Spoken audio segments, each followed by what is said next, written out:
마태복음 16장 13절로 20절까지의 말씀입니다. 마태복음 16장 13절로 20절까지의 말씀을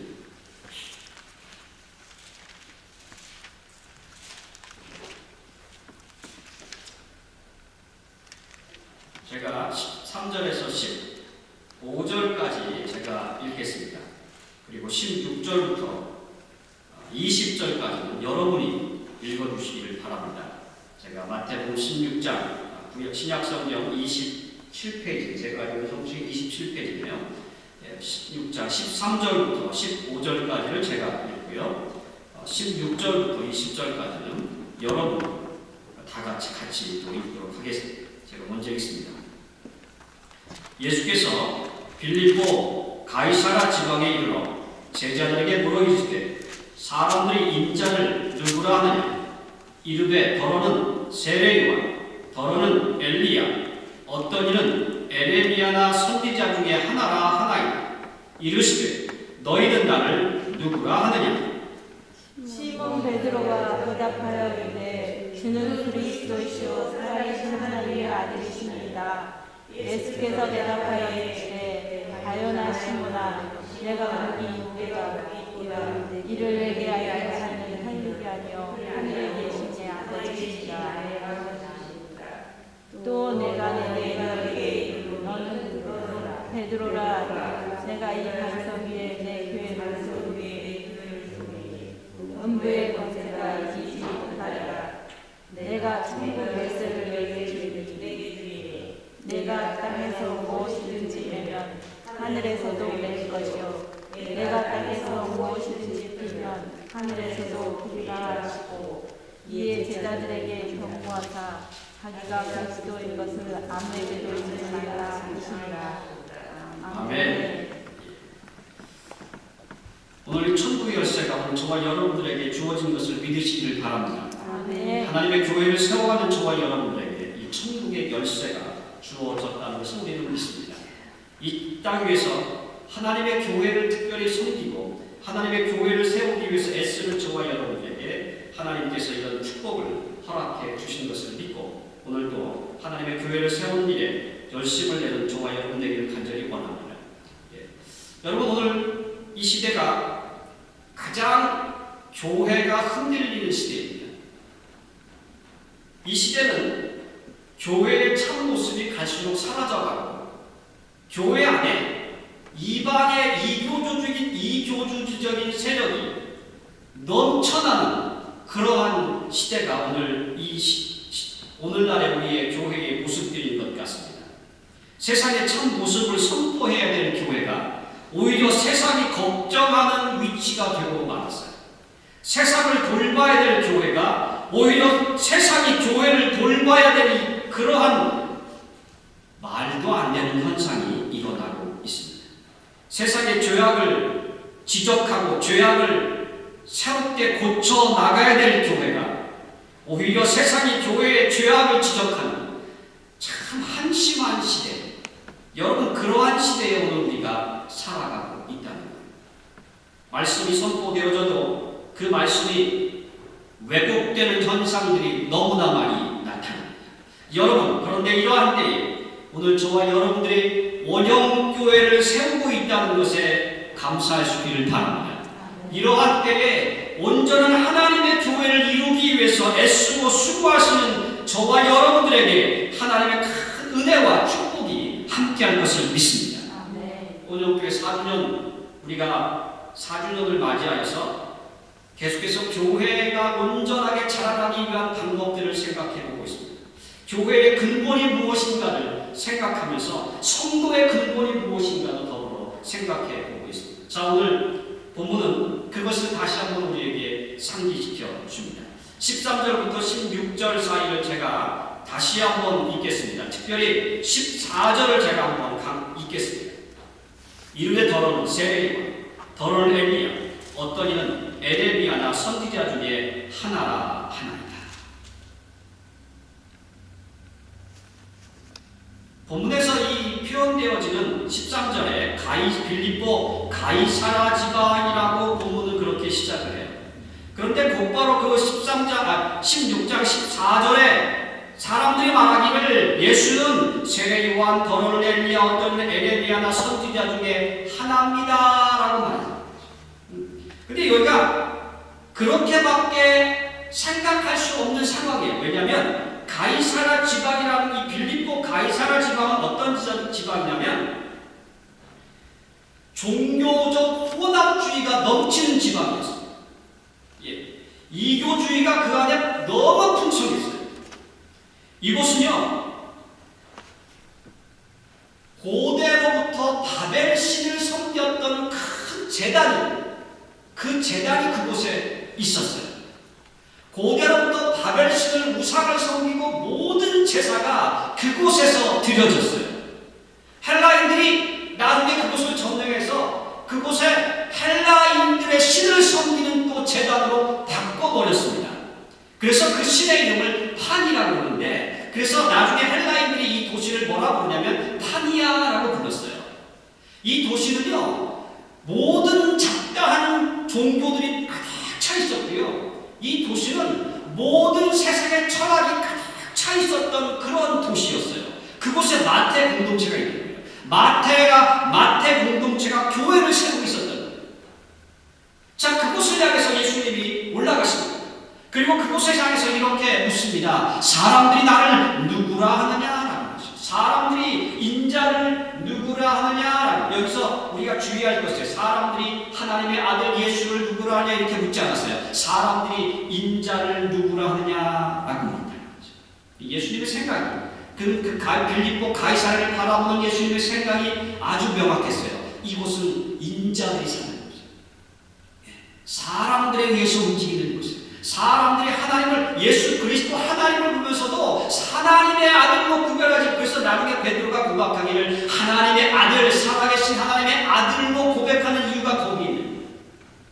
여러분, 이 사람들은 말합니다. 예수가 누구냐? 하나님의 사람들이 인자를 누구라느냐라고 물었더니 사람들이 말해 세례 요한, 엘리야, 어떤 이는 에레미야나 선지자 중에 한 사람이라고 생각을 한다는 거죠. 자, 무엇을 의미합니까? 여러분, 이 당시에 마태 공동체에 심각한 종교적 그 압력이 들어오고 있었어요. 그 압력이 뭐냐면 합리주의. 예? 여보세요? 하나님을 엘리야라 부르든지, 어떤 사람은 여기 세례 요한이라 부르든지, 어떤 사람은 에레미야나 부르든지, 어떤 사람은 선지자 중 한 사람이 부활해서 살아나서 왔다고 생각하든지, 그게 무슨 소용이야? 그렇게 그냥 합리적으로 우리가 한번 생각해보자. 우리가 이 신을 믿든지 저 신을 믿든지 합리적으로 한번 생각해보면 어떻겠느냐라는 의미를 가지고 있는 거예요. 사람들의 생각이 지금 그렇다는 거예요. 마태 공동체를 향하여, 지금 교회를 향하여서 사람들이 그렇게 압력을 주고 있는 거예요. 너희들만 유일하게 하나님을 섬기는 것이 아니라 다른 모든 사람들도 다 같이 하나님을 섬기고 있다는 것을 합리적으로 받아들여야 되지 않겠느냐. 그래야 교회가 성장하는 거냐. 너희의 공동체가 확장되기 위해서 그런 것이 아니냐는 거죠. 오늘날 우리 교회의 그 모습하고 얼마나 똑같습니다. 여러분, 며칠 전에 여러분 신문 보셨는지 모르겠는데, 박정희 대통령의 추모회가 있었어요. 박정희 대통령은 기독교인도 아니고요. 박정희 대통령을 위해서 추모회를 드려야 될 이유도 없는데, 요즘 교회가, 그것도 교회의 큰 대표적인 교회 몇몇이 모여서 그 교회 안에서 박정희 제1회 박정희 대통령 추모회를 크게 써놓고 드렸던 거죠. 그리고 사람들이 그 박정희 대통령 예배를 드릴 때, 여러분 혹시 비디오 보신지 모르겠지만 아멘 소리가 여기저기 나와요. 왜 이런 현상들이 나타납니까? 합리주의가 교회 안에 넘쳐나기 때문에, 타협주의가 넘쳐나기 때문에 그래요. 그런데 여러분, 기독교는요 15절을 주의해야 돼요. 저와 여러분이 이 교회를 세울 때 15절의 말씀을 우리가 기억해야 돼요. 뭐라고요? 너희는 나를 누구라 하느냐라고 말이죠. 우리 주님은 저와 여러분들에게 이 원형교회를 세우면서, 이 원형교회를 이루어가면서 또 믿음을 이루어가면서 한 가지를 질문하고 있습니다. 너희는 하나님을 누구라고 믿느냐라는 거죠. 너희는 지금 어떠한 믿음을 가지고 있느냐는 것이죠. 어떤 믿음으로 확고한 믿음을 가지고 있느냐는 것이죠. 세상의 것들을 하나 받아서 합리주의, 혼합 앞에서 이렇게 섰던 그런 것이 아니라 하나님을 누구라고, 하나님 그분을 누구라고 너희가 믿고 있냐는 거죠. 오늘 그 질문을 여러분에게 던져야 돼요. 그리고 우리 교회를 누구야 던져야 돼요. 여러분, 교회는요 아주 확고한 믿음의 신앙관을 가지고 있어요. 하나님의 말씀을 우선하고 그 말씀의 절대적인 권위를 인정하고 그 말씀 외에는 다른 것들을 받아들이지 아니하는 그 절대적인 권위, 그 말씀의 권위를 저와 여러분이 인정해야 한다는 거죠. 주님이 물으시는 거예요. 너희는 나를 누구라 하느냐? 내가 너희 앞에 도대체 말하는 것들을 어떻게 듣느냐? 하나님의 말씀을 너희는 어떻게 듣느냐? 그것을 인정하고 있느냐라고 하는 거죠. 오늘 이 시대가 가이사라 빌립보의 종교적 상황과 절대 다르지 않습니다. 여러분, 마지막 때가 되면요 교회 안에 믿음이 사라집니다. 갈수록 이 믿음이요 세상의 문화가 들어와서, 세상의 종교적인 성향들이 들어와서, 이교조적인 성향들이 들어와서 이 교회에 어마어마한 충격을 가져옵니다. 지금 이 시대에 도래하고 있다. 도래하고 있어요. 그럴 때 저와 여러분이 지금 교회를 세워 나갑니다. 종교적 혼합주의와 이교주의로 교회가 혼돈된 이 상태, 혼탁스러운 이 상황 속에서 오늘 저와 여러분이 교회를 세워 나가고 있단 말이죠. 여러분, 우리가 확고한 신앙관을 갖고 있지 않으면요, 우리가 말씀의 절대적인 권위를 갖고 있지 않으면요, 14절에 이 혼란스러운 세상을 향하여 말할 수 있는 게 아무것도 없어요. 그렇지 않습니까? 너희는 나를 누구라 하느냐고 질문을 던졌을 때 세상을 향하여 어떤 이는 세례요한, 어떤 이는 엘리야, 어떤 이는 에레미야 선지자 중에 한 사람이라고 그렇게 혼란스러운 이 세계를 향하여 하나님 단 한 분, 그분만이 우리의 구세주라고 외치시고 있단 말이죠. 여러분, 오늘 우리가 확고한 믿음의 신앙관, 이 말씀의 절대 우위를 놓고 말씀의 절대적인 권세 그 앞에 살아가는 저와 여러분 되기를 주님의 이름으로 간절히 축원합니다. 그런 공동체가 이루어져. 그런 공동체가 형성되죠. 이제 이 원형교회가 그렇게 자라나요. 세상의 것들 볼 거 없어요. 세상의 큰 교회 볼 거 없어요. 우리 원형교회가 주님 앞에서 말씀의 권세 앞에 너희는 나를 누구래야 라고 말할 때 그 권세 앞에 내가 복종하며 살아갈 때 이 교회가 하나님께서 바르게 쓰임받을 줄로 믿습니다. 그런 교회 저와 여러분이 만들어 가야 된다. 주님이 원하셨던 게 바로 그거예요. 제자들을 향해서 너희들이 저 사람들을 향해서 뭐라고 말할 거냐 라는 질문이에요. 너희는 나를 누구라 하느냐. 내가 확신이 없는데 어떻게 세상을 향하여 확신을 선포할 수 있겠습니까?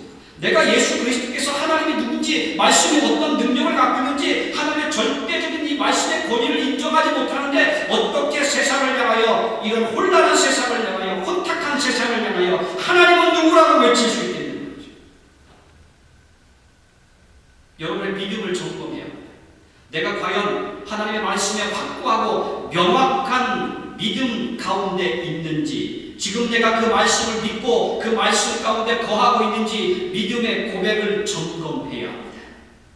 그런 고백을 점검하고 그 고백 앞에 주는 그리스도시요 살아계신 하나님의 아들입니다라고 고백할 수 있다면 그분은 오늘 본문에 있는 것처럼 하늘과 땅의 열쇠를, 천국과 이 땅의 열쇠를 우리가 부여받은 줄 믿습니다. 그분들은 여기 있는 것처럼 땅에서 내면 하늘에서도 내, 땅에서 풀면 하늘에서도 풀릴 것이. 여러분, 문제를 풀어나가는 것은 아주 간단합니다. 성도들이, 특별히 세상 사람, 예수 믿지 않는 사람이 아닌 성도들의 문제를 푸는 것은 아주 간단해요. 내가 지금 말씀의 권위를 인정하고 있는지를 확인하면 문제는 풀어지게 됩니다. 자, 두 번째 본문 16절을 다시 한번 보겠습니다. 시몬 베드로가 대답하여 이르시되 주는 그리스도시요 살아계신 하나님의 아들이시니라 라고 고백합니다.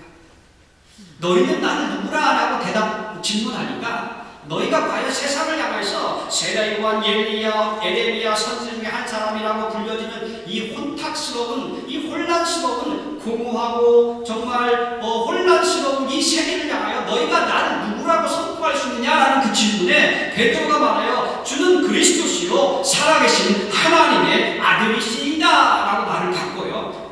사람들이 인자는 누구라냐 했더니 베드로는 하나님의 아들입니다 라고 말합니다. 여러분, 세상은요, 교회를 바라볼 때, 성도를 바라볼 때, 모든 믿음의 모든 유사 종교와 동일하게 바라봐요. 그렇죠? 세상 사람들은 다 그렇게 바라봐요. 기독교도, 불교도, 뭐도 다 유사 종교로 그냥 그렇게 취급해버려요. 그런데 베드로는 아주 확실하게 말합니다. 당신은 그리스도입니다. 당신은 살아계신 하나님의 아들입니다. 라는 말이죠. 이 표현은요, 무엇을 의미하냐면, 그리스도라는 이 표현은 당시에 그 이방신들과 금방 말씀드린 유사 종교들 안에 기독교를 두었다고요. 그리스도라는 말을 딱 던짐으로써 그 유사 종교들보다 우월한 하나님입니다. 라는 것을 선포하는 거예요. 모든 종교들이 그런 유사한 동등성을 갖고 있는데 그리스도는 당신이 그리스도입니다. 라고 딱 선포함으로써 하나님의 예정한, 하나님에서 특별히 선택받은 하나님의 사람입니다를 만드는 차원을 높여버려요. 그런데 더 기가 막힌 것은 여기 있는 것처럼 살아계신이라는 거죠. 살아계신. 모든 세상의 종교, 그 모든 신들이 살아계신 하나님과는 비교할 수 없다. 왜? 생명력이 없기 때문에. 그러나 베드로는 당신은 살아계신 하나님이십니다. 라고 고백하고 있는 거죠. 그리고 그 하나님의 아들입니다. 라고 말이죠. 그래서 이 당시에 많은 사람들이, 그리고 오늘날 많은 사람들도 기독교를 유사종교, 일반 모든 종교에 포함시켜보는 이러한 일을 할 때 오늘 저와 여러분들이 이 고백을 해요. 우리 온영교회 온 성도들이 이 고백을 해요. 하나님을 모든 것 위에, 삶 위에 두는 고백을 했죠. 우리 주님을 내 모든 것 위에 최고의 최상의 자리에 두는 거죠. 그래야 비교당하지 않습니다. 그래야 일반 종교와 우리가 비교당하죠. 예. 며칠 전에 또 박정희 대통령 그 추모 예배 드렸다고 했잖아요. 그 추모 예배에 그 스님들이 와서 이렇게 행사를 했어요. 예. 예? 도대체 뭘 했는지 모르겠어요. 예. 그리고 듣기로는 무당들도 왔다고. 예? 이게 뭔 일입니까? 이게 뭔 일이에요?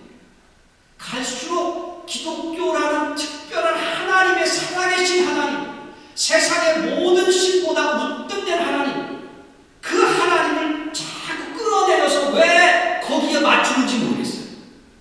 예? 여러분, 선지자라고 다 하나님의 사람이 아니다고 성경은 말합니다. 우리가 세상을 향하여서 하나님을 믿는 믿음을 가지고 있는 사람이라면 그 하나님을 최상의 자리에 올려놓아야만 합니다. 그래야 오늘 저와 여러분이 하나님의 교회를 바로 세울 수 있는 것입니다. 살아계신 하나님, 그 살아계신 하나님이라는 고백은요, 헛된 것, 이 모든 헛된 세상에 헛되고 헛된 것이 아닌 생명력을 가진 하나님이라는 것을 의미합니다. 죽어서 실이 없는 그러한 실이 아닌 살아서 능력을 행하는 하나님인 것을 의미한다는 말이죠. 모든 것보다 더 위에 계신 하나님. 왜냐하면 그 하나님은 창조자 하나님이시기 때문입니다. 오늘 뭐냐고요? 그런 하나님을 섬겨야 됩니다. 그런 하나님을 믿어야 합니다. 그런 하나님을 선포해야 합니다. 세속적인 가치보다 살아계신 하나님을 우리의 삶의 최상의 자리에 올려놓아야 합니다. 여러분, 우리가요, 세상의 영광을 구하면 우리는 천하의 영광을 얻을 뿐입니다. 그렇죠? 그러나 우리가 하나님의 영광을 구하면 하늘과 땅의 모든 권세를 소유하게 되는 축복을 누리게 될 줄 믿습니다. 네, 그분은 살아계신 하나님이시고 이 세상을 창조하신 하나님이시고 우리의 영혼까지도 죽였다가 살릴 수 있는 하나님이시기 때문입니다. 그렇기 때문에 하나님을 섬길 때 최상의 자리에 그분을 올려놓고 섬겨야 한다는 것입니다. 그게 우리 원영교회가 존재하는 이유입니다. 여러분, 사람들 앞에 저와 여러분이 존귀함을 받기를 원하십니다. 사람들 앞에 저와 여러분의 삶이 인정받기를 원하십니까? 하나님의 최상의 자리에 오십시오. 그러면 하나님이 저와 여러분을 최상의 자리로 올려놓을 줄로 믿습니다. 마지막으로 17절, 20절. 아까 여러분이 읽으셨죠? 여러분, 17절, 20절을 여러분의 마음속에 새기시기를 바요나 시몬아, 내가 복이 있도다. 이를 내게 알게 하니는 혈육이 아니요 하늘에 계신 내 아버지라. 아멘. 여러분, 오늘 하나님을 내가 만나, 내가 하나님을 나의 구주로 받아들이고 오늘 내가 하나님을 섬기게 한 이것은 내가 아니라 하나님이 그렇게 하셨다는 거예요. 아멘. 하나님이 저와 여러분을 그렇게 작정해 주셨다는 거예요. 믿음이 없어도 여기 원영교회 믿음의 예배 가운데 함께하고 계신 분들은요, 하나님이 이미 택하신 분들이에요. 아멘. 네. 그걸 믿으시고, 그것 없으면 하나님을 온전히 하나님이라고 말할 수 없어요. 하나님의 말씀 앞에 아멘할 수 없어요. 하나님의 말씀을 구별할 능력이 나타나지 않아요. 그런데 여러분, 오늘 저와 여러분이 여기 있다는 것은 하나님 택하셨다는 증거. 그리고 여기 있는 것처럼 바요나 시몬아, 이를 네가 알게 하는 것은 혈육이 아니라 너의 부모가 너를 가르친 것이 아니고 세상의 교육이 너를 가르친 것이 아니라 하나님 아버지께서 너에게 그것을 알게 하셨다. 아멘. 그런 축복이 있는 줄로 믿습니다. 여러분, 너희는 나를 누구라는 이 질문에 명확한 믿음을 갖고 있는 저와 여러분들, 그 믿음이 하나님으로부터 시작되었다는 것을 기억해요. 그리고 이 믿음은요, 하나님의 나라에서까지도 계속해서 연장될 것이에요. 자, 그리고 28절에 말합니다. 이제 하나님의 교회를 하나님의 믿음, 확고한 믿음 가운데, 그리고 하나님을 최상의 자리에 모시고 섬기는 저와 여러분들에게서 교회가 세워질 때 18절에 축복이 주어집니다. 어떻게? 또 내가 내게 이르노니 너는 베드로라. 내가 이 반석 위에 내 교회를 세우니 음부의 권세가 이기지 못하리라. 아멘? 예. 여러분, 교회를 섬길 때, 여러분, 교회를 위해서 일할 때 하나님의 능력이 여러분과 함께할 것을 믿습니다. 그게 하나님의 축복이에요. 한번 해보십시오. 한번 해보십시오. 제가 외국에서 잘 예를 들지 않는데 오늘은 어떤 권사님 예를 하나 드리겠습니다. 제가 아주 잘 아시는 권사님인데, 제가 어렸을 때 저를 참 예뻐하셨던 권사님이십니다. 근데 이분이요, 항상 주의 되기 전에 가장 깨끗한, 그러니까 매일 새 거죠. 매주마다 새로운 수건 하나를 장만했어요. 매주마다 수건을 장만했어요.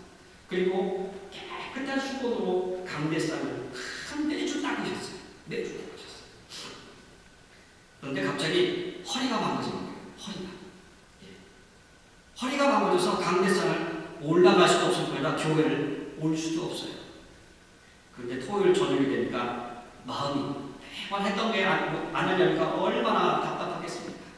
그리고 그 마음이 얼마나 아팠겠어요. 그래서 그 손자에게 이렇게 이야기를 했어요. 얘야, 나를 교회에다 좀 업어다 주라. 업어다 주라. 왜요, 할머니? 그냥 업어다 주라. 내가 하나님의 단 앞에서 내가 죽겠다.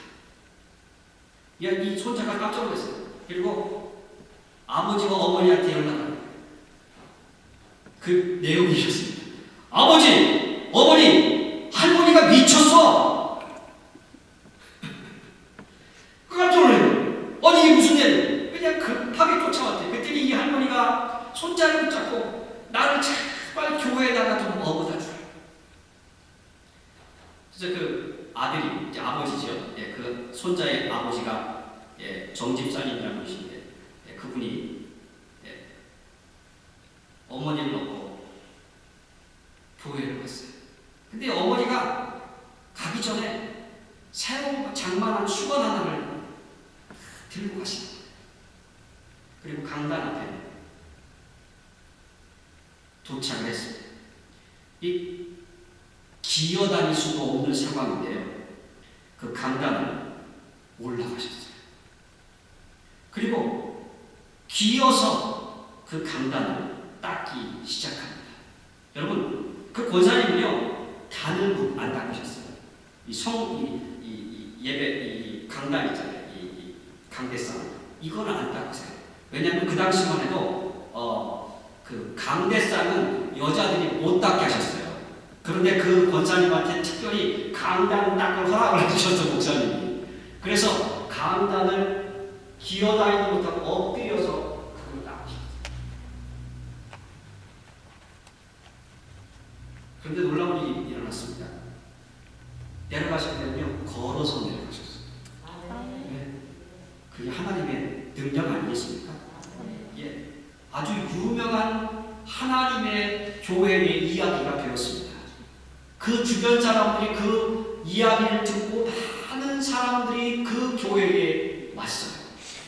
예. 여러분, 교회를 섬기는 것은 그러한 일입니다. 하나님의 천국의 열쇠를 소유한 자들은 그러한 축복과 능력을 받습니다. 하나님에 의해서 교회를 섬길 때, 믿음을 가지고 교회를 위하여 일할 때 하나님은 그 가운데 능력으로 함께하셔서 여기 있는 것처럼 음부의 권세가 이기지 못하는 축복을 허락해 주실 줄 믿습니다. 이 믿음을 우리가 가질 필요가 있습니다. 어떤 사람이 이렇게 말하면 에이 너무 신비해 라고 말하지만 하나님의 신비성이 저와 여러분의 삶을 이끌어가는 축복이 있어야 합니다. 자, 19절을 이렇게 결론을 냅니다. 내가 천국 열쇠를 내게 주리니 내가 땅에서 무엇이든지 내면 하늘에서도 내릴 것이요 내가 땅에서 무엇이든지 풀면 하늘에서도 풀리리라 하시고. 여러분, 하나님의 일들, 교회 일을 담당하시는 분들은요, 한 가지 원칙을 세워놔야 돼요. 그건 뭐냐? 내 모든 생활 속에 하나님의 긍정적인 축복의 열매가 준비되어 있다는 겁니다. 여기 보십시오. 내가 천국 열쇠를 주겠다. 근데 땅에서 네가 무엇이든지 되면 하늘에서 내가 메어버린다. 네가 땅에서 무엇이든지 풀어버리면 하늘에서도 풀리겠다. 이 굉장히 긍정적인 믿음 아닙니까? 내가 하면 하나님도 움직인대. 이런 거 아니겠습니까? 예. 하나님의 교회 일을 감당하시는 분들은 이 긍정적인 믿음을 갖고 있어야 돼요. 내가 하면 하나님의 역사가 일어나요. 그런데 여기에 원칙이 있는데 그것은 무엇이냐면 천국 열쇠라는 믿음이에요. 예. 이거는 내가 주어진 것이 아니라 하나님에 의해서 그 믿음이 주어지는 거예요. 그렇잖아요. 천국도 하나님에 의해서 내게 주어지는 것처럼 모든 것들은 하나님에 의해서 내게 주어지는 거예요. 그것을 바라보는 거예요. 그리고 내가 이 땅에서 그 믿음을 가지고 내가 행하면 하나님의 그 약속들이 성취되어지는 것입니다.